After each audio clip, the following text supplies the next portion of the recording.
Bai, egun ondanoi, ongi etorri, 25 garren jardunaldi pedagogikoen bigarrengo egunera. Asko luzatu gabe, hasiera emango digu, gaurko ekinari aipamentxo bat eginda bakarrik, pixka bat gaurko egitarauen inguruan. Hiru ponentzia, hiru tarte izango ditugu. Hiru tarte izango ditugu hezkuntza loraldatzeko, hezkuntzari etorkizuneri begira jarri eta etorkizuneko irakasle horri begira jartzeko. Lehenik eta behin, Aritzan Asagasti izango dugu, hezkuntza emozionala, personaren garapenaren giltzarri, alderdi personal hori, garapen personala landuko du, ikusiko dugu berarekin, ondoren frantsesekin garapen profesionala, hor pixka bat kolaborazioa ere nahi izan dugu sartzea. Hemen aipamen bat, ordutegi aldetik, frantsesek 12 eta laurdenetan bukatuko du, 12 beharrean, 12 eta laurden inguru hortan bukatuko dugu. Orduan, kafe garaia izango da 12 eta laurden buelta horretan. Eta bukaera, kafe ondoren, Mondragon Unibertsitateko, UESI Fakultateko Arantxa Ozaeta eta Begoña Pedrosak, beraiek pixka bat perspektiba, etorkizunari begira jarrita, ze irakasle nahi dugu, edo bentsator azaltzen dena, ez? Etorkizuna eraldatzen olako irakasleak nahi ditugu. Beste gabe, Aritz aurkezteko Manuri emango diotitza, eta gaurko egunari hasiera emango diogo.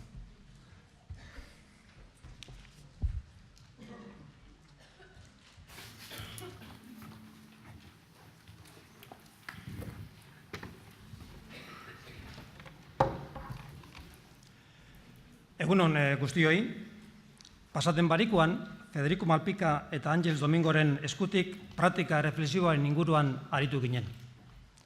Sakon aritu bai. Baina nola hausnartu gure jardunaz, gure praktikaz, geure ondo ezagutu gabe, geure oreka zaindu gabe, geure eta gure aldamenean dugun personaren egoera eta emozioak ezagutu gabe. Zelan ezi aurrean dugun umea, gaztetxoa, nerabea, persona modura bera entzun gabe? Edo zelan jakin liluratzen poesia eder baten aurrean? Edota zelan jakin lasaitzen hormonen lapikoa bor-bor daukan gaztea? Edo zer kimika erakutsi bapatean begietako dizdira galdu duen gazte bati? Nola eraman gure argia bere ilunera? Beraz, hezkuntza loraldatu nahi badugu, besteak beste miresmena, jakimina, ilusioa, segurtasuna, poza, emozioak sentitzeko eta sentiarazteko gaitasuna izan behar dugu. Hezkuntza emozionalari arreta jarri behar diogu, balorean jarri eta indartu. Bide honetatik euskal kurrikulunak eta gerora heziberrik ere bai, oinarrizko konpetentzietan funtsezko garrantzia ematen dio norbera izaten jakin eta elkarrekin bizitzen konpetentziari. Horti dator eta hortara doa gaurko lehen hitzaldi honen izenburua. Hezkuntza emozionala, personaren garapenaren iturri. Aritzan Asagasti dugu hemen gurekin, bermiotarra, ni arratiarra, bera bermiotarra, psikologian lintzezetua eta baita ere musikako ikasketak burututa dituena. Gaur egun Aritz Emotional Network enpresako zuzendaria dugu, bere taldean, Roberto Aguado, da beste hainbat jente ezagutuko dituzunak dudari barik. Baita ere, emotional.net baliabideen arduraduna ere bada. Kurrikulum zabala du dozentzian, DBH-en, matematika, gaztelania, musika, plastikoa irakasle izan da dago, baita ere txikikoen zentruko hezitzailea be izan da dago, prestatzailea, adimen emozionalean eta kudeaketa emozionalan ere esperientzia handia daukana. Gainera, ikerketan neurologikoan oinarritutako kudeaketa emozionaleko eredu propio ere sortu dute Robertok eta talde hartan, BEC eredua deitzen dena, vinculación emocional consciente eta hortaz ere hitz egingo dugu gaur. Besterik ez sarrera txiki honetan, aurrera aritz, emozioz beteta gaude zeure berbak entzuteko. Eskerrik asko. Eskerrik asko, Manu. Bueno, egunon, dan hori. Hezkuntza emozionala garapen pertsonalaren giltzarri. Eta hori irakurrita, uste dut ja esango dudana itxigora bera badakizuela. Nik uste horrego naiz, Manuk esan da, torre, zeitxitxi, nahi izan zaituztet ikusi, ezta? Eta utzi gazu epizkat peloteo egiten hasiera hontan. Baina ez eizue gertatzen gurasoekin bilera bat egiten dozuenean, zerbait azaldu behar duzuenean, datozen gurasoak behar gutxien dutenak direla, eta behar dutenak ez datozela. Nik uste zerbait antzekoa gertatu dela gaur. Agian gaur azalduko duan azue guztiok argi daukazue, eta argi ez dutenak ez dire etorri. Baina beno, igual ezagutuko dituzuenez, biratu ezagun hau, ezta? Gure ikuspuntu hau da, hezkuntza emozionala garapen pertsonaren giltzarri dela uste dugu, eta hortan sinesten dugu, eta hori demostratzen saiatzen gara, eta hortan emaitzak lortzen ditugu. Manuk esan duen bezala, gure metodologia, BEC metodologia, vinculación emocional consciente, Roberto Aguado, Romo, berak garatu du, eta modelo propio bezala aurkezten dugu, nota batzuk jarriko ditugu, zer den, eta nola vinculación emocional consciente modelo honek lagundu dezakegun, gure lanien, gure eguneko lanien, gure hezkuntzako lan honetan.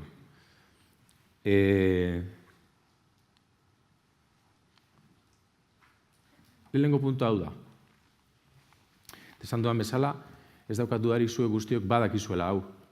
Baina egunerokotasunak batzutan jan egiten gaitu, eta ez dakit beti oso argi dugun hau, edo oso argi egiten dugun hau. Helburu aurra da. Eta horrela esan da, claro, ez da dudarik. Baina egunerokotasunien, helburua bihurtzen da kurrikuluna, notak, plangintza, txostena, gurasoi ez dakiz zer, bilera, hau da, gure eguneroko praktikan egititugun gauzetan, helburua askotan, ez da aurra. Bai, aurrak behar du, baina eske, oin ezin dut, oin ezin da, oin ez da kabitzen, oin aurrela izan behar da, hau da, inguruari ematen diogu askotan garrantzi gehiago, aurrari berari baino. Eta ikusten dugu aurra helburu, bai, klaro, bai. Ez da dudarik. Baina benetan errealitatean horrela jokatzen dugu. Osa, errealitatean horrela egiten dugu, edo horrela egiten dute, egiten ez dutenek, zuepai. Baina horrela egiten dugu. Hau da, aurra jartzen dugu helburu beti. Nik uste dut askotan, aurra itzaki, edo aurra jakinarren helburua dela, ez gaudela aurraren alde denbora guztian egiten.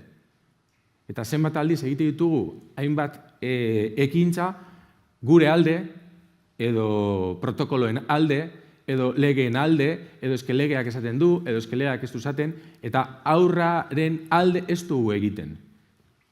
Ez dakit, nik uste nuen hori, nolabait hasiera baten esan behar nuela, eta argiratu behar zela, ez da titulo bat, baizik eta benetan, egunerokotasunean, begietara begiratzen diogun aurre horri horrentzako ari garela lanien. Eta gure helburua bera nola dagoen da, ikasi dezakeen, eta ikasteko zer behar duen, eta nola sentitzen dan, eta gurekin pasatzen dituen ordu guzti horietan ze gertatzen dan, zeren zuekin, gurasoekin baino denbora gehiago pasatzen da gaur batek, eta hau badakizue.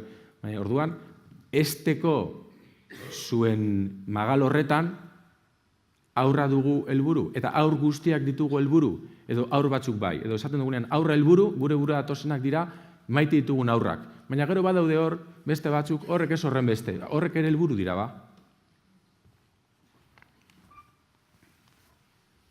Eta aurra helburu izatetik, aurraren helburua, aurra, hemen daukat, osasuna da, hau da, gure ikuspuntua hori da, aurrak osasuntzu egon behar dira. Osasun mentalaz ari gara, Eta gure arloa hori den arren, zuen arloa ez da bakarrik osasun mentala. Jantokiko osasuna, elikadura, hazkuntza, osasun fisikoa, hainbat osasun egongo dira, utzi da zuen niri parte hau azaltzen. Besteak garrantzitsuak izanik, gure lana hau delako, ezta? Eta osasun mentala sari garenien, osasun mentala definituko genuko honela. Emozio guztiak sentitzeko gaitasuna une bakoitzean. Behar dugun emozioa aktibatzeko malgutasuna. Guretzako, osasun mentalaren edo osasun emozionalaren definizioa hauxe da. Emozio guztiak izateko gaitasuna eta momentu bakoitzean behar dudan hori aktibatzeko malgutasuna edo gaitasuna. Persona batek onerantzako ibilbide egiten badu eta gai baldin bada momentu bakoitzean emozio egoki izateko, esan dezakegu, mentalki osasuntsua izango dela. Eta gaixotasuna agertuko da, nolabait zurruntasun bat agertzen danien. Hau da, osasun mental horretan, malgutasun gabe, emozio bat zurrun agertzen baldin bada.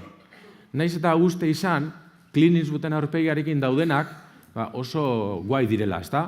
Denbora guztian daudelako, dana kontrolatzen, baina zurruntasun horrek ez du osasun batekin bat egiten. Osasuna da, gai dena, irri egiteko, negar egiteko, serio egoteko, miresmenan egoteko, behar duen bakoitzien. Eta hori, bideratu beharko geunke, osasunaren gaineko lana egiten baldin badugu.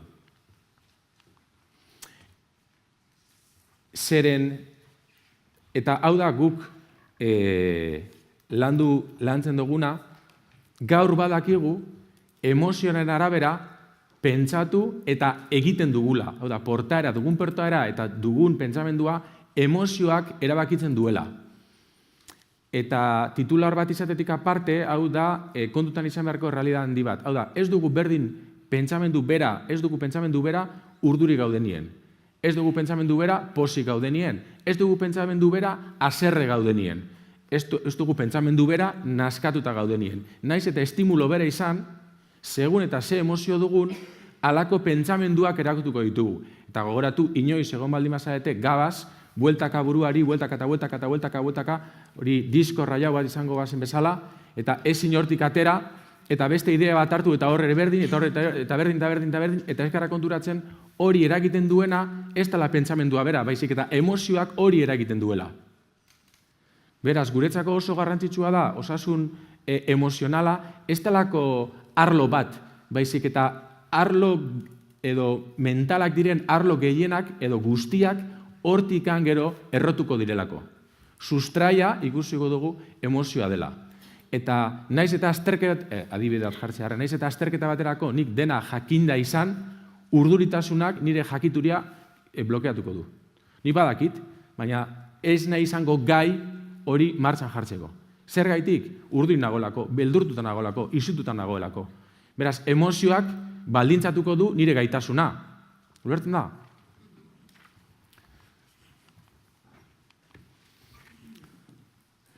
Emozioak erabaki eta arrazoiak justifikatuko du beraz. Hau da, ikusiko dugun bezala, lehenengo gorputzan agertzen dana emozioa da, lehenengo agertzen dan kimika emozionala da, eta gero datorra arrazonamendua. Beraz, esan dezakegu, estimulo bat agertzen danetik, eta guk pentsamendua eratzen dugun bitarte horretara, emozioa delago bitarte horretan, eta beraz, bideratzaile emozioa dela. Segun eta ze emozio dudan, halako pentsamenduak eratuko ditu dalako. Beraz, emozioak erabaki hartu du. Nire emozioak nolabait haserre plataforma martxan jarri baldin badu, nire pentsamenduak atake bat erabideratuko dira. Atake hori izan daiteke fisiko, dialektiko, ideologiko, X. Zenbat aldiz egon gara diskusio baten, aurrekoak eta guk gauza bera esaten, baina momentu hortan nahi izan duguna da diskutitu. Baina gauza esaten izate, ja, da zer. Baki. Baina emozioak erabaki du nik atake bat egin behar dudala. Bai, inoiz gertatu zaizue, hola, inoiz. Inoiz, ez da.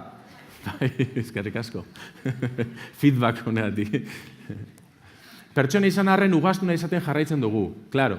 Ez que, razionaltasunaren bondade asko ditu, razionaltasunak, eta nolabait oianetik atara gaitu, eta sortu dugu kultura bat, eta sortu dugu hainbat gauza, baina ez dugu ahaztu behar, arrazonalak garen arren, emozionalak jarraitzen dugula. Hau da, ugaztunak garela.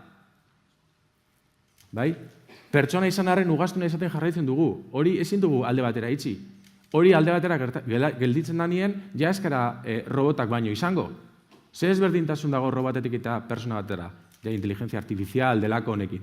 Guk emozioak ditugula, ugaztunak garela. Beraz, ugaztunak idatzen duenean, arrazoi ikusle bata. Ugaztunak hartzen duenean, riendak hartzen dituenean, sokak hartzen dituenean, kordelak, txikotak. Orduan, arrazonamenduak, badaki, ez da soratu, nik badakit, sentitzen ari naizen hori, ez dela egokia, badakit azterketa horretarako ikasi duala, badakit persona horrekin maitekor izan behar dudala, badakit ez dudala aldarririk egin behar, ez duela garraizirik egin behar, badakit, guzti hori badakit, baina eske ugaztunak hartu ditu ugelak, eta arrazonamendua begira dago. Ez da soratu, ez du galdugu burua, baina ezin dio utzi zaldi horri. Zautzen dituzue? Hauek ere gauza bera esaten dute. Begira, hauek ez daude Harvarden, edo bai. Baina nik ez ditut ikusi. Nik ikusi dut denean frontoian edo plazan. Begira zer dioten. Sentitu, pentsatu, ekin. Sentitu, gero pentsatu, eta gero ekin. Denok alkarrekin, ez da? Honekin gaude erabat ados. Hori bai da gure ustez gertatzen dena. Lehenengo sentitu egiten dugu, edo esango genuke, balitekela sentitu ez dugula sentitu egiten, naiz eta gure gorputzan gertatu. Batzutan, ez gara kontziente gure gorputzan gertatzen ari dena, baina horrek ez du esan nahi ez dela gertatzen. Bai, beraz, sentitu erabiliko dugu gaitasun bat bezala, hau da, ni antzemateko zer gertatzen ari den, baina era berean, erabiliko dugu esateko lehenengo gertaera hori dagoela. Gero pentsamendua dagoela, eta gero, ekintza askotan, pentsamendua edo ekin hori, antzera bilko dira, ezta? Batzutan, pentsatu orduko egingo ditugu gauza asko. Eta aurrak gehiago, horretik, ezta? Eta gero denoko alkarrekin. Guztiz ados, guazen ikusten beraz. Lehenengoa da sentitu. Horrela da. Begira, hemen ez da egite ikusten dozuen, punteroarekin, estimulotik, 0-tik 200 milisegundora. Hau da irudi real bat, espet batekin aterata, eta hau da, grafia bat ulertzeko, ezta? Autore ezberdinak, diote, Roberto Aguado berak ere honela ikusten du, estimulo bat, eta estimulo bat izan daiteke estimulo externo bat, hau da, kanpotik gertatzen den zerbait, edo pentsamendu bat, hau da, irudi bat, edo irudikapen bat, edo zerbait gertatzen da, eta horrek, lehenengo eragina, 0-tik 200 milisegundora burmuinan egiten du. Sistema limbikon eta paleokortikalean. Hau da, kimikoki eta rezeptiboki emozioa hemen dago. Eta gertatzen da oso azkar, 0-tik 200 milisegundora. Susto bat ematen digutenean, susto hori hartzen dugu oso azkar. 0-tik 200 milisegundora. 0-tik 200 milisegundora ja gure gorputza martxan jarri da. Eta non? Hor, sistema limbikon, irudi hau da hartuta goitik eta betik eta gora, eta begiak hemen daude, eta hemen egongo da, kokota, ezta? Lepoa. Beraz, hau da, hau, eta hau da, hau. Ikusten da? Bale, oso ondo. Beraz, lehenengo gertatzen da sentitu. Bale. Eta gero, pentsatu. Zergaitik, 800 milisegundora gertatzen delako. Begira nola dagoen aktibitatea kortexan ja. Kortexan ja badago aktibitatea. Gertatzen ari denaren interpretazio razionala da. Justifikazio bata, zeia gertatu da. Gure gorputzak ja eragin du. Eta eragin razional hau gertatu da limbiko honetatik errotutako emoziotik. Lehenengo sentitu, gero pentsatu, eta orain ja pentsamendua martxan dau. Eta pentsamendu honek badauka indarra, ikusten dugu bezala, korteza badago indartsu, eta orduan pentsamendu hau edo Roberto Aguado honi deritzen bezala cerebro tipo 1 honek, badu gaitasuna pentsamenduaren bitartez esateko, bueno, sentitzen ari nahi zen hau ez da egokia. Ezin naiz haser egon persona honekin. Ez dit egin ezer. Venga, jazta, paso pagina. Eta hori egiten dugu askotan. Eta hori osasuntzu gaudenaren seinale da. Askotan egin dezakegu. Ze tontakari egin nahi burua usten. Venga, fuera. Eta nik nahita, konstienteki eta razionamendu erabiliz, gai naiz sentitzen duena aldatzeko. Ez egiten dudana bestera batera egiteko. Hori beste gauza bat da. Ezberdin du ezagun zer dan pentsatu, zer dan sentitu eta zer dan egin. Beste zerbait sentitzeko, haserreak kendu zait. Jazta, paso pagina, baina benetan egiten dut. Eta hortarako, esan duan bezala, eta Roberto deritzen bezala, cerebro tipo 1 honekin hori posible da. Ze badago enervazio nahiko buelta emateko emozio horri. Beste aktibazio bat egiteko. Pentsamenduak eragin dezake beste emozio bat, baldin eta indar hau baldin badauka. Hemen dana dago piztuta. Horrela da beti gure garuna? Horrela funtzionatzen du beti gure garunak? Ez.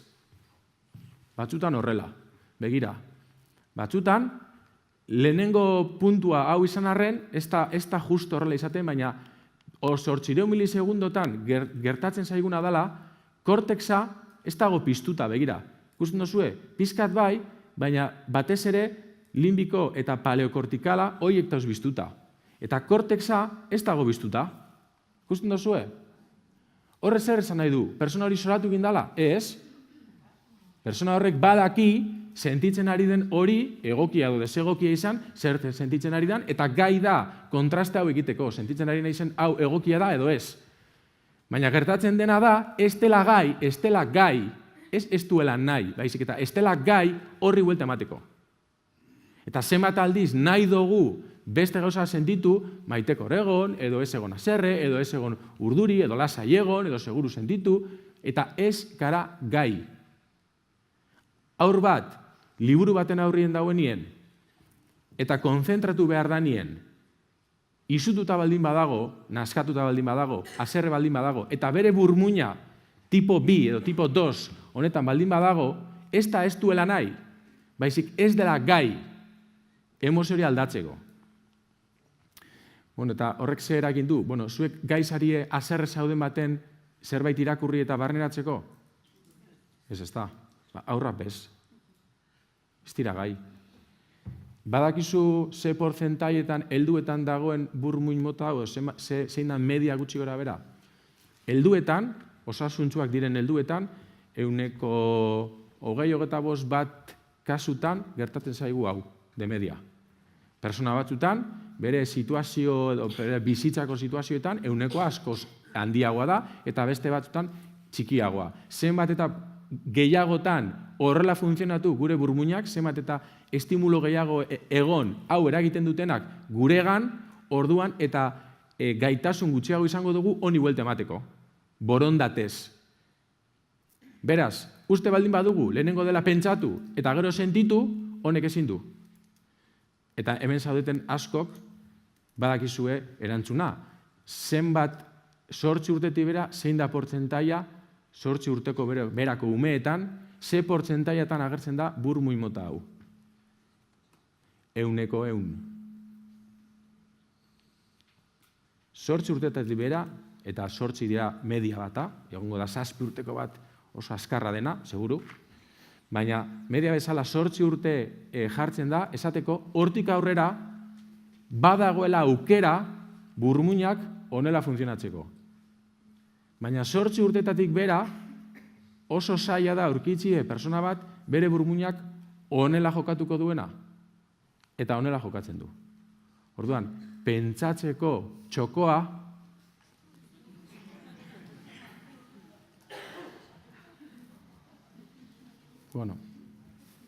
vale. Eta, eski funtzionatzen da, hau. Txokotik gero ja ondo dabil, izutu egiten delako, ez duelako ara joan nahi, eta ez daki, 5 urteko haur batek ez daki guk ematen diogun txarleta hori, zuk badakizu hori izturzule egin behar, hori ez daki, edo badaki sobra, baina momentu hortan aldatu dezake, egin dezake, hori da gauza. Ezberdina da, gaitasun hori baldin badauka edo ez, hau da, nahitari da edo ez. 8 urte arte bainat, bakizu, no le cuente rollos. Gaite izan da. Esan behar nuen. Norbaitek esan behar zuen. Niri mandiate ardura hori. Dut esango nork. Esan behar nuen. Eta gero dagoekin, ezta? Sentitu, pentsatu, eta ekin. Horrela da, ezta? Vale. Horrela esate dute. Horrela da beraien lelo hori. Beno, ekin hori, hasi gaitezen esaten zer den egin. Ekinera heltzeko, ezta? Zer den egin. Egin da egin, gauzak egin, ni egiten ari naiz, txostenak, klasea eman, hitz egin, azaldu, hau da, nik egin. Gauza guzti horiek egin. Hori da egin. Ondo dau? Egin. Eta gainera, nolabait hori esan da baldin badago zelan izan behar dan, arautua, eta argi daukat hori da egin behar duala, orduan hasten naiz egiten ekin. Ekin horri. Bai, hori da egin behar dena. Venga, ekin horri. Egin behar duzuena da, adimen emozionala, erakutsi emozioa zeintzu den dire. Venga, hau da posa, venga, sistema badako, venga, ekin. Eta gaude ekinien. Gure lana hori da, ezta? Ekinien aurrekin irakasten. Ekin. Baina bako zertan garrantzitsuena da, jakitie, zein den egiten duguna, eragin. Zer da eragina?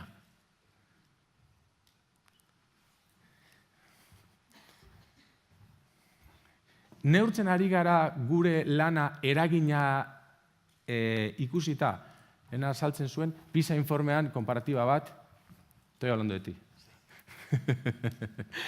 PISAn konparatiba bat, ezta? Eta hor ikusten du eragin bat, baina hori da guk neurtu behar dugun eragina. PISatik ateratzen dena, bale, bat bai. Baina, ja, ze eragin ari zarete bilatzen? Egin argi dago egiten dozuena. Eta ekin ere, baina ze eragin sortzen ari zarie? Sortzen ari gara. Zein da eragina? Esan dugu, garrantzitsua da aurrak emozioak ezagutzi, garrantzitsua da aurrak ibaiak ezagutzi, garrantzitsua da, ez dakit, aurrak ekonomia ezagutzi, garrantzitsua da aurrak, ez dakit zer ezagutzi, bale, ondo dago. Orduan nik egiten dut erakutsi, egin. Eta ganera egiten dugu ekin. Eta ze eragina izaten ari da hori? Ze aldaketa izaten ari da aurrarengan. Ze aldaketa izaten ari da aurraren osasun mentalan. Ados baldin baza dute hori dela osasun mentala, ez da? Flexibilidade hori, ez da? Segun eta arazo bat sortzen danien, arazo horri aurre egiteko, flexibilidade emozionala baldin badaukagu, azkarrago moldatuko gara, ez da? Bai, ez? Orduan, ze eragina izaten ari gara. Beraz, ondo, ekin, bai, ekin, baina neurtu beharko dugu zein den eragina.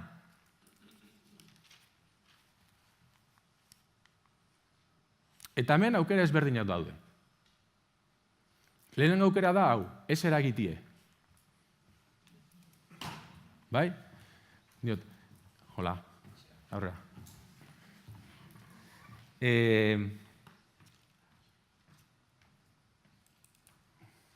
Pentsazazue, hau oasis bat izan daitekela, ez da? Ez eragite hori. Norperak ez du oso argi ikusten egiten ari den hori, edo ekinean dabilen horregaz, eta nik nahi duana da ez eragin. Ze nola ez dakidan oso argi nire eragina egokia den, nahiago dute ez eragin. Eta hori ere esaten digute, zuek ez, beste batzuk. Esaten digute, baina nola ez nuen nahi eragin, borduan ez nahi sartu. Nola ez dut izan argi zer egin ez nahi sartu. Hortan, adibidez, bullying kasuetan etori asko entuten zan, ez da, oinez eskerrak. Baina lehen bai, ez dut nahi izan eragin. Ja. Ez baldin baduzu eragiten, zer egiten ari zarie? Zuek egiten dozuen horrek eraginik ez baldin badauka, zertan ari gara. Beraz, hau da, eszenario okerrena. Eraginik ez izatie. Edo eragile ez izatie. Edo hain konsiderazio gitxie eukitxie aurra guregan ez dugula bereetan eraginik. Eszenario txarrena dau. Ez gara inor. Sartzen gara klasera eta ez da sartu inor. Beraz, besti eda nahi duguna, ez da? Eragina. Zein da dugun eragina. Ze eragina badugu. Ez gara esereza. Ez gara bapesa. Sartzen gara nire eskolara eta aurrekin interakzio horretan gaudenien, horrek eragin bat badauka. Ez palu, invisible, ez da? Ez da existitzen. Beraz, eragina baldin badaukagu, ez algaude gehiegi zer egiten dugun horretan. Eta ez algara, ez aldira. Ez aldira. Zuek ez. Zuzarie, hau egiten duzuena. Baina ez aldegia, gaudela askotan gure burua justifikatzen, edo inkluso bestien aurrien justifikatzen, egiten dugunaren arabera. Eta ez horren beste eragiten dugunaren arabera. Ez nik egin dut, nik azaldu dut, nik hau irakatsi diet, nik hau jarri dut klasien, nik hau esan diet. Ez nik esan diet, garrantzitsua dela, nola sentitzen, nik esan diet, nik egin dut. Bale, da ja. Edo eragin bat, esan behar da. Bai ez? Zeren besteak beste, ez dut ondo esango, Giacomo Risolati, 1986 urtien, esperimentu bat egiten ari ziren, beste motatako bat, eta honekin topo egin zuten, ispilu neuronekin. Bakizu zer den. Hau da, zuek badakizuen, nik esango dizuet, gero esateko esan dudala, bakizuena, danok.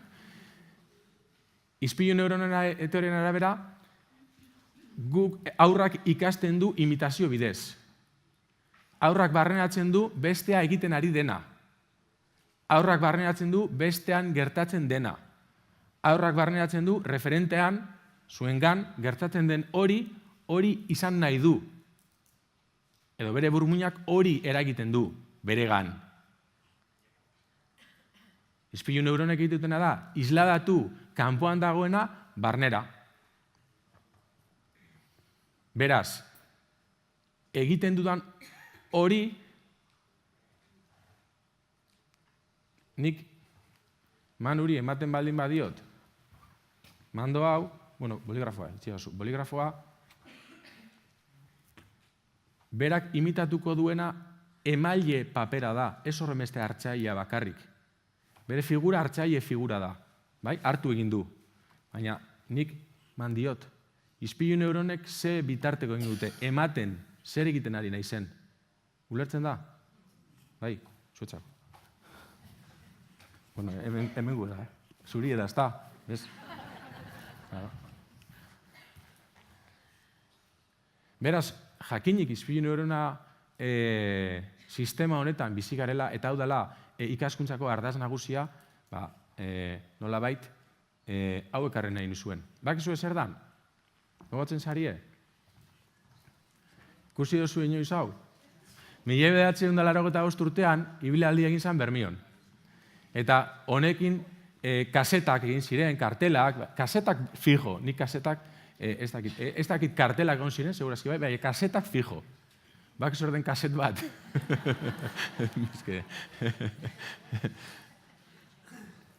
Kasetak. Bueno, begira zer dakarren. Kalera, lanera, euskera, danera. Bai, eta zer nahi izan zen lelo honekin plazaratu? Euskera ez dela asignatura bat. Euskera ez dela klasean ematen den asignatura bat, eta txirrina jotzen duenean, venga, otra cosa, mariposa, beste gauza bat. Baizik eta euskera, baliogarri, baliotsu den hein horretan, eraman behar genduela leku guztietara. Ez da? Hori oso errezu lertzen da, ez da? Bale? Hau, adimen emozionalera trasladatzen baldin badugu, kontutan izan beharteko gauza bat da. Hau da, adimen emozionala lantzen ari da eskoletan? Bai, bai, asko, baina asignatura bezala edo bizitzako arlo guztitan dagoen kontzientzia horrekin. Hau da, nik tutoretza orduan esaten didate landu behartu dela emozioak. Bale, orduan, venga, ordu bete. Gaur, venga, amorrua, zerrea, jiji, jaja, eman, besarkatu, ze polita, ez dakizer, trin, venga, onja, bapez. Onja ez dau, pasillutan ez daukagu eraginik, patioan ez daukagu eraginik, kaleti guazenien ez daukagu eraginik, porque hori da bakarrik asignatura bat. Ikasi behar ditugu izenak, ikasi behar ditugu gauzat, ikaskuntza mental bata, bai, errekak eta ibaiak eta ikasten diren bezala, baina gero beste asignatura bat. Hori da, agian konturatu behar garena da, benetan baliogarri baldin bada, klasetik ateratzen garen horretan, gure eragina edo gure referente eragin hori, edo horrek jarraitzen duela. Zu pentsazazue, euskerako klasean, euskaraz egin eta euskarako irakasleak atetik ateratzen denean, hasten dela, ez dakit, polako hitz egiten, edo gazteleraz, edo inglesez, edo beste hizkuntza baten, eta ikastetxe horretan ez dela gehiago euskarek egiten, baizik eta egiten den toki bakarra da euskarako klasien. Tutoriak orduan. Bai, hori argi dago, ez da? Balioko luke zertarako? Ez da. Eta adimen emozionalekin ez gara pizkat hortan sartuta ari. Hau da, kajoi baten sartu dugu, tutorian emon behar da, gure zentruko, esan da, PEK, hori, zentruko hezkuntza proiektuan, dago sartuta, adimen emozionala, autonomia, eta hori txurro hori sartu behar da, tutoriako, iraian son urduri daude, urria eta azaro bitartean eman dugu, eta adimen emozionala landu oso, bai, nik egin dut. Bai, eta urteotan ekinean ari gara horrekin. Buru belarri. Astean behintzat. Bai, ez? Eta gero ja ez. Osa, gero ate hori izten da, bago eskaleti, bago espatiotik, eta ja beste logika bat dau. Ja ez dugu eraginik. Aurrak ja ikusten gaituzte, eta no, ja honek ez dut eraginik egiten. Ni ja beste sistema baten sartu naiz. Hau da, adimen emozionala ezin da izan asignatura bat. Adimen emozionala ez da egiten ari naiz, egin dut, bete dut, eta ja, bueno, bale, horrela baldin bada, bueno, bale, jazta, bale. Guk ez dugu horrela ikusten. Guk uste dugu, sekreto bat zango dizuet. Hau ez dakite, zango sekreto bat. Zuk uste duzue benetan esaten dizuen beste opor dituzuela? Tururu. Abuztua, 10 jartzeko fetxa bat, non inkluso zuzendari taldeak ere agian ja ez daude eskolan. Agian. Pentsazazu ez daudela. Abuztuak 10. Eta ahorratu dozu pizkat, eta Kanarietako bidaia bat hartu dozu, todo incluido horrek, ez da? Dena sartuta. Pulsera bategaz, Lanzarote, Tenerife. Por fin. Bukatu dozu PEK, PIK, proiektu, ez dakizer, nota, txostenak, ez dakizer, dana da bondo. Lanzarote, pulserita, amakita, kaipiriña, eta de repente, zure eskolako ikasle familia bat, zure aurretik. Titiri, hombre, Aitor, majo. Eta oporretan zauzie? Ez, jazta, se terminó. Claro, porque referencia altasuna ez da, hemen, kajoi baten dauen zerbait, hemen dau, jazta, ez da hori. Zuek duzuen eragina eta baduzu eragin hori permanente dau. Eta kaletizoa zenin arratzaldez, eta noiz bukatzen duzu zuelana, 5etan, joke suerte, 3etan, joke suerte, bai. Eta bazu ez eroskire edo beste batera, ez dakit, hori atera zait, baina, sin más, ez dit ordaintzen oraindik. Eta handago, herriko jendi, ikasliek, gurasoek, eta hor ez ari erreferenti izaten ari. Zuek uste duzu ez daudela begira zer erosten duzuen, zer ez, eta igual errekadu konkreto baten zauzie, eta zauz ikusten zure pasatzen zer erosi duzuen, como diciendo, justo, ez que hau falta nuen, berdurak atxo erosi nituen, beste gauza guztiek ez erosi ditut, tonika da landarentzako. Bai, karo, ze referente izaten jarretzen duzue. Referentzialtasuna ez da adimen emozionalako gela hortan gelditzen. Jarraitzen dau. Orduan, zergaitik gehitu genion vinculación emocional consciente? A estas alturas, bakigu no? Hau da, consciente izan behar gara, emozionalki ze vinkulo eratzen ari garen, ze horren eragina da gertatzen ari dena. Eta horren kontzientzia izan behar dugu. Kontziente izan behar gara ze eragin izaten ari garen. Eta kontziente izan behar gara, ez dugula ez oporrik, ez dugula ez jubilaziorik, Jesus, ez dugu zu. Uste du aurten jubilatuko dela, gehizua. Ze datorren urtien, agian, beste aktibidade baten egon zintezke, baina kontxatik paseoan joango zara, eta bertan beste familia bat, zurekin ikasiuna, eta zu lasai, ezta? Zu zara, Jesus etxanit, baina ez ikastolako ez, bai. Norbaitek esan behar zizun, hau ere. Lehenen naiz atrebidu, urbilegi zegoen, baina baditute, honek, zaten da, ikusi dutena, ondorioz. Egin da gauza, zer egiten ari nahi zen? Hori da gauza, zer egiten ari garen? Nire lana justifikatzen da, nik egin dudalako? Nik egin dut. Zer da, surtidore bat? Nik egin dut, irrati bat. Irratiak ez daki inoren zuten baldin badau. Irrati bat gara, hori da gure lana. Irrati lana da. Zeren hori baldin bada gure lana, laizter kenduko gaituzte. Irratiak jarriko dituzte. Edo beste gauza bat egiten ari gara. Eta hemen zauzionok, eta benetan diot usteot, eta hitz egiten ari nahi enien ikusten zaituztet, egiten ari zarie. Egin, edo eragin.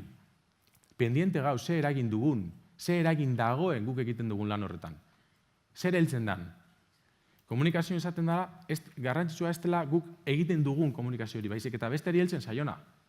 Besteari heltzen zaion hori neurtu behar dugu. Eta horren arabera, ez dugu esan behar, ez, konfunditu zauz. Ez, guk aldatu beharko dugu, gara referente. Besteak ez daki, ondo hartu duen edo ez. Guk eragin hori ikusi beharko dugu. Baina, klaro, baldin badiogu, eragin hori, ez dela bakarrik nik ematen ditudan aginteen prozesamendua, baizik eta nik neuk egiten dudan hori imitatzen baldin bada beste personan, izpilun horien bitartez, garrantzitsua zer da, nik esatie, esaten zidan, bai, nik esaten diet aurrei, esaten diet, oso garrantzitsua da, bai, nik esaten diet, nik esaten diet, baina hori da, esan edo izan. Zer neurtu behar dugu? Aber, egin dudan, aber, esan dudan, edo aber, ze eragin duen izan horrek, nor nahi zen? Beraz, galdera hau da, nor gara? Gu nor gara? Da gainera, prozesamendu hori modu handi baten, eta gainera, hau, komunikazioan, euneko ez dakizen bat, porzentai ez dakizunak, paraberbala da, eta beste porzentai ez dakizek ez berbala. Orduan, azkenien, berbala dena da, euneko 20. Bueno, orduan, beste guzti hori, nor garan horretatik etorriko da. Galdera egiten dizuet. Pentsazazue, blog bat hartu beharko zenuketela orain, eta hori idatzi, ezta? Eta nik zain dizut. Idatzi nor sarien. Nor sarie. Eta galdera da, baina ze ikuspuntutik. Baten galdetu nuen, klase baten, jarri azazu lerro batzutan, nor gara. Eta gelditu zean horrela, eta nor gara, baina benetan, nor garen. Dio, bai, klaro. Eta batek esan zian, gizakia, bale, baina zerk ezberdintzen nau beste gizaki batzutatik. Hala, ni nor naiz. Eta esaten zut, benetan nor gara. Ez, zer erakutsi nahi diot besteari ni nor naizen. Ez, nor naiz benetan. Eze aurpegi nahi diot jarri, eze maskara jartzen duan goizero, ez. Nor naiz. Maskari jartzen duen hori nor da. Eta hori argi daukagu nor garen. Eta nor garen hori egokia da gure lanerako. Edo nor garen horretan lantzen ari gara egokitasun bat izango diren horretarako. Eta nor gara hori da nola erlazionatzen garen, ezta? Esaten dugu nor gara.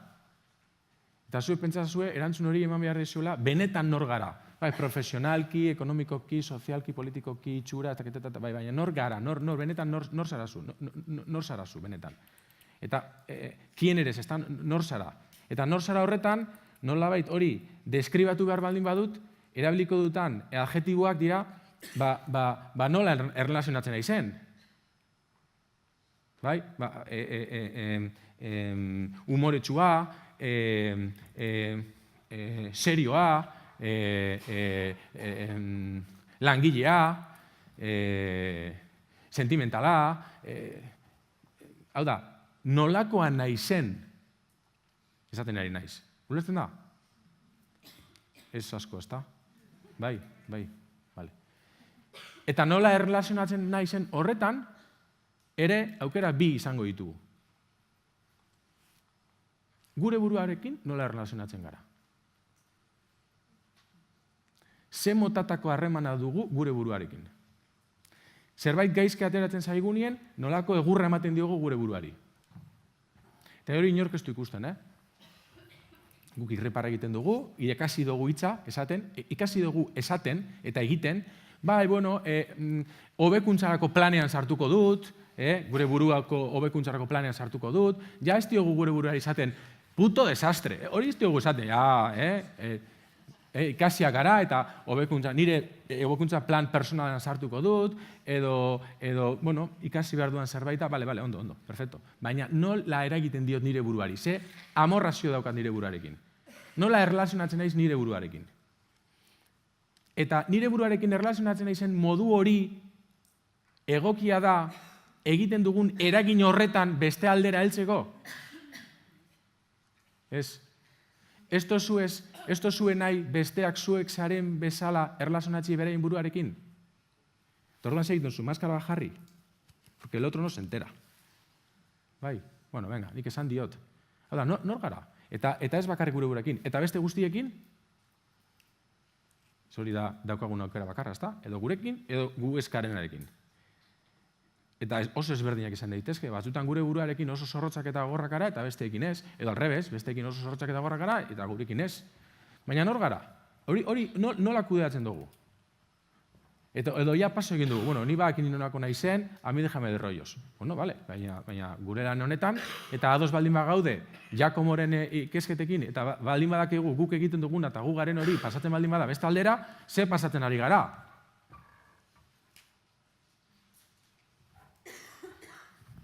Vale, eta nor gara, ez dakit ordu batetik zelan gauden, nau begira ber, ordu bat ikusten dudan, 5 minutu, falta zeizkit, bukatzeko. Segida kago,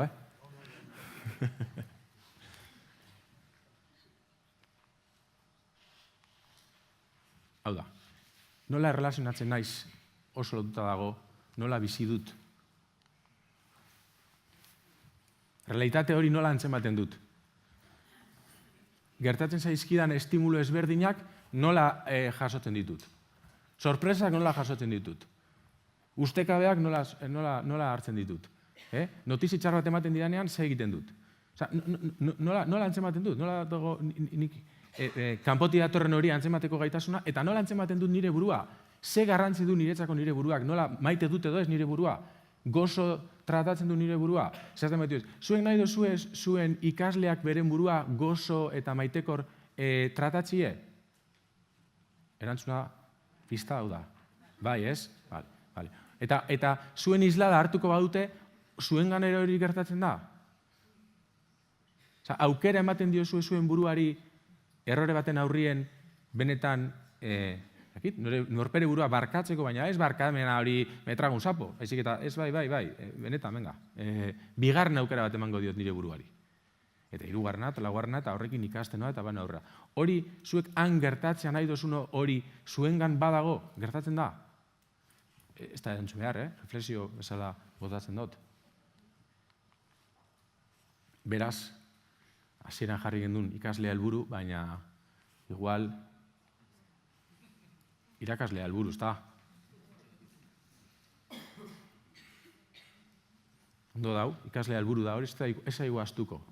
Baina ikasle helburua izanik, guk eraldatu dezakegun gauzarik eta garrantzitsuena irakaslea da. Gu geu. Geu nor garen, hori da nolabait landu behar duguna. Ze besteak kopiatuko badu, besteak horren kopia bat egingo badu, orduan helburua norpera da. Ez da bastirik. Txostena, aldatu dute legea, egin behar ditut plangintzak, ez daki zer, badaki nor, zenbat, galdera inuzente bat, zenbat begonia daude eskoletan gaur egun? Bakizor diren begoniak? Batzuk ez da hori ez. Lehen hezkuntzako geletan, beti goten zan lorontzi bat, gehienetan begonia batekin. Lore batekin, landara batekin, zaintzeko hastia zegoen. Ba zegoen denpora hortarako. Orain ere, ez dakite, igual bai, Bai, ez da? Ondo, oso ondo. Badaukagu, bagoaz zentruetara eta lehen honek, larrosak eta bedelak zaintzen zituen ere, eta klasetan zaintzen ziren, eta eskejeak ataratzen ziren landerei, eta pasatzen ziren, eta bat zegoen olako, ez dakit, nik gogoan dut nire umetako gelak eta haiek, eta ematen zian sentsazioa, agian nire sentsazioa da, hau ez da bape zientifikoa, oraindik. Beste denbora bat zegoen, egoteko denbora bat zegoen.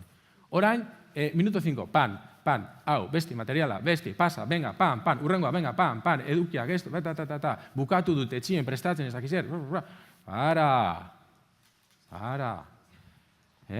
Zeren, emozionara bera pentsatu egiten dugu.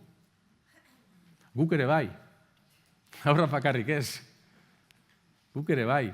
Eta askotan hain gaude larrituta egin behar horrekin, ez dugula aurre ikusi ere egiten. Ez da gure burua ere, ez ezer.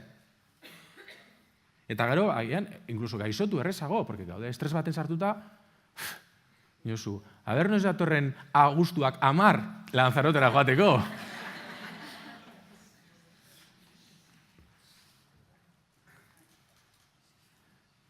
Uste dugu, hau nolabait kontutan izan behar dugula.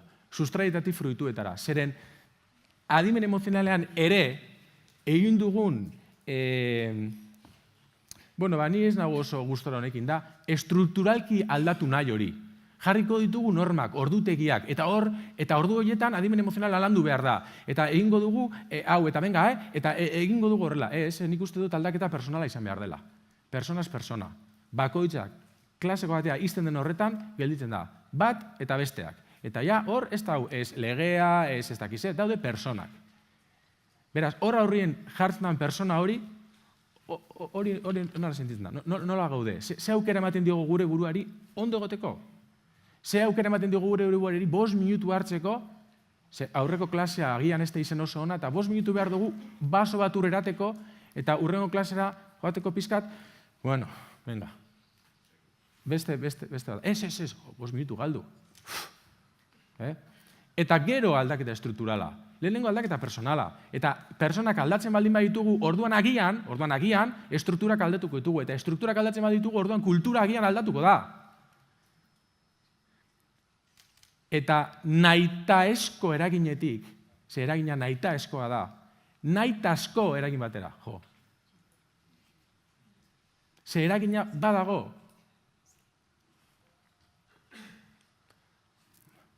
Leloak bukatzen abia. Minutu bat ematen diazu? Bi hartuko ditut. Zu bat ematen diazuna eta nik hartzen duena besti. Denok elkarrekin. Ez da horrela bukatzen zen. Sentitu, pentsatu, ekin. Denok elkarrekin. Badakizu ezer, edo ez. Badakizu zergatik, zeren beste lan hau itxauten, arek egiten ez duenez, nola legea ez aldatzen, nola ez datoz ondo ezita etxetik, ez. Denok, edo ez. Baina nik ze egingo dut. Hau da personala. Hau da, nik zer egingo dut. Ez duzu izen irakasle bat munduko sistema txarrenien egon garen arren edo ez, edo nenien irakasleak ezberdinak zirela, zuen irakasleak batzuk oso gustora zeunden berarekin eta bestatzukin ez. Hau da personala. Denok elkarrekin edo ez. Eta hor dago autonomia personala. Nik zer egiten dut. Ez, eske nire paralelok ez du egiten. Bueno, hori bere gauza da. No, eske ez dugunez egin eskolan olako akordio bat, asambleario eta gero pasatu dugu kongresutik eta hau persona-personakin gauz. Bukatzeko, postre bat ekarri dut. Postre bat. Hauek ez dakiz zergaitik dira arrautz asko flanak. Eta hauek baini asko flanak. Ez da? Jakingo zenukete horrela informazio honekin bakarrik eta jakin nork egin dituen nondik atera diran? Bai? Antzemango zenukete nondik atera dain bakoitza? Zer ingo dugu, hau aldatu edo hau aldatu? Nor gara gu, hau edo hau? Claro, eta zari gara, ez da? Nik flan hau egin nahi baldin badut, ezin dut hau erabili. Kajon. Esaten dutenez, eta hau egi bat, ez da? Izan zirelako gara, garelako izango dira. Nik aukeran, eta errespetu guztiarekin, eta hori idatzia zegoen lekurako hor utzita, baina ona baldin badakat, izan zirelako gara, bai. Guk ere neuren espilu bitartez ikasi gendulako. Baina hogian igual orain aukeratu dezadan nor izan nahi dudan, gaur, ze gaur ja hemen hau, ja flana naiz. Baina molder izango naizenez, aukeratu dezadan nor naizen. Naizena izango baitira.